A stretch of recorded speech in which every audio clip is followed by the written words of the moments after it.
کہ جو ہے یہ معاملات ہیں، تو انہوں نے خان صاحب نے شاباش دی، لک چینج کر کے جس طرح مرضی جو ہے لاہور میں پھرے، کوئی ایشو نہیں ہے۔ پی ٹی آئی کا ایک اور بیانیہ غلط ہو گیا۔ یہ محمد جہاں زیب نامی آدمی ہے، اس کے بقول یہ اپنے دوست کو فورٹرس ملنے گیا اور وہاں سے اس نے اپنی گاڑی کو مار روڈ کی طرف ڈالا تو اس کی گاڑی کے ساتھ ٹکر ہوئی ایک آدمی کی، اور وہ آدمی تھا ذل شاہ۔ اس نے اس آدمی کو اٹھایا اور گاڑی میں بٹھایا اور وہاں سے سیدھا سی ایم ایچ لے گئے۔ سی ایم ایچ میں رش کافی تھا، وہاں پہ چیک نہ کروا سکا تو پھر وہاں سے اس کو سروسز ہاسپٹل میں لے کے گئے۔ سروسز ہاسپٹل کے ڈاکٹرز نے کہا کہ اس کی ڈیتھ ہو چکی ہے، یہ مر چکا ہے۔ یہ وہیں پہ اس کی لاش کو چھوڑ کر بھاگ گئے۔ اگلے دن بقول اس نے دیکھا کہ سوشل میڈیا پر اس کی تصاویر، اس کا ڈالا ویگو ڈالا وائرل کر رہا ہے، اس کی تصاویریں وائرل کر رہی ہے، اس کی ویڈیوز وائرل کر رہی ہے۔ یہ پریشان ہو گیا، یہ اپنے بوس سے ملا اور بوس اس کا تھا راجہ شکیل نامی آدمی، جو پی ٹی آئی کا کوئی کرتا دھرتا کوئی مین آدمیوں میں وہ بھی شامل ہوتا ہے۔ یہ اس کے پاس گئے، اس کو سارا ماجرا سنایا اور وہ راجہ شکیل اس کو یاسمین راشد کے پاس لے کے گیا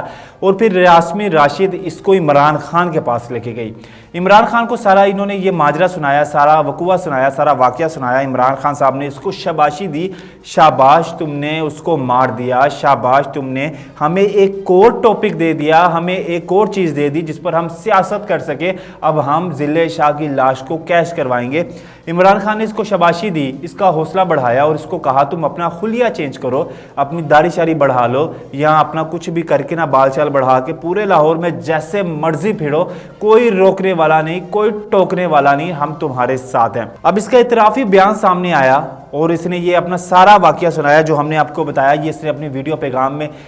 بتایا ہے کہ کس طرح سے ہمیں یہ سارا معاملہ پیش آیا، اور اس کے بعد ہم نے کس طرح سے خان صاحب سے ملاقات ہوئی اور خان صاحب نے ہمیں حوصلہ دیا، خان صاحب نے ہمیں انکریج کیا کہ کوئی بات نہیں، ہوتا رہتا ہے۔ یہ ذل شاہ ایک اسپیشل چائلڈ ہے عمران خان کے بقول، اور اسپیشل چائلڈ اس کی باتوں سے لگتا بھی یہی اسپیشل چائلڈ ہے، تو ایک اسپیشل چائلڈ کی لاش پر سیاست کریں گے، اس کو کیش کروائیں گے۔ خان صاحب کا پی ٹی آئی کا یا خان صاحب کا بات ایک ہی ہے، ایک اور بیانیہ غلط، ایک اور مسئلہ جو تھا نا، ایک اور جو تھا ان کا جھوٹ پکڑا گیا۔ انہوں نے ذل شاہ کی جو موت پر، اس کی لاش پر جو کرنا تھا، ایک انہوں نے سیاست کرنی تھی، اور جس طرح سے ڈاکٹر یاسمین راشد آئی کہ بھئی 26 جگہ پر کل غالباً انہوں نے کوئی پریس کانفرنس کیا عمران خان کے ساتھ کہ 26 جگہ پر اس کو ٹارچر کیا گیا، اس کے زخم کے نشان ہیں۔ تو ایک ویڈیو ہمارے ساتھ اور وائرل کر رہی ہے جو سوشل میڈیا پر چل رہی ہے کہ زمان پارک کے باہر ہی پی ٹی آئی کے کارکن کے ساتھ اس کی جھڑپ ہوئی اور وہاں پہ اس کو کرسیاں بھی ماری گئی، چپیریں بھی ماری گئی، مکے بھی مارے گئے، یعنی ہر طرح سے اس کو تشدد کیا گیا۔ اور جب آپ کسی کو کرسیاں مارتے ہیں تو کیا تشدد کے نشانات نہیں آتے؟ ایک بیچارے ایک سیدھے سادے آدمی پر آپ سیاست کر رہے ہیں، اور آپ اس ذل شاہ اس دنیا سے چلا گیا، لیکن عمران خان کے لیے ایک اور کہہ لیں کہ کھیلنے کا موقع مل گیا اپنی سیاست کو۔ خان صاحب نے کہہ دیا اس کی سیاست کو لے کر کہ ذل شاہ کو لے کر رونا شروع کر دیا، یا ڈاکٹر یاسمین راشد جو ایک لے آئی ہیں اپنی طرف سے پوسٹ مارٹم رپورٹ لے آئی ہیں، یا اس کے ٹارچر کی رپورٹس لے آئی ہیں، جو بھی ہے۔ آج نگران وزیر اعلیٰ محسن نقوی صاحب نے بھی پریس کانفرنس کی، انہوں نے کہا کہ یہ ہمیں تنگ کرنے والی بات ہے، میں کسی کے دباؤ میں نہیں آؤں گا، میں یہ نوکری چھوڑ دوں گا، میں یہ سیٹ چھوڑ دوں گا، میں یہ عہدہ چھوڑ دوں گا، لیکن میں کسی کے دباؤ میں نہیں آؤں گا۔ یہ جس طرح سے پروپیگنڈا کر رہے ہیں سوشل میڈیا پر، وہ تو کرتے آئے ہیں، خان صاحب شروع سے ہی کرتے آئیں گے، کیونکہ یہ خان صاحب کا وتیرہ ہے اور ان کے پاس ایک یہی ہتھیار ہے سوشل میڈیا، اور سوشل میڈیا کو وہ استعمال کرتے رہیں گے۔ ذل شاہ کی موت کا ذمہ دار کون ہے؟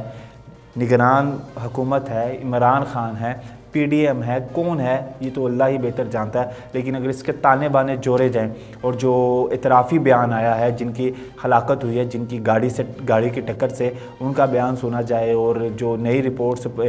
پنجاب کی دیکھی جائے، تو اس سے یہی پتہ چلتا ہے کہ خان صاحب نے ہمیشہ سیاست کی ہے، اور خان صاحب نے ہمیشہ اپنے جو ورکرز ہیں اور ان کے بچے ہیں، ان کو کسی کو بھی ہے، ہمیشہ صرف ان کو استعمال کیا ہے۔ انشاءاللہ آپ سے بہت جلد ملاقات ہوگی، اللہ نگہبان۔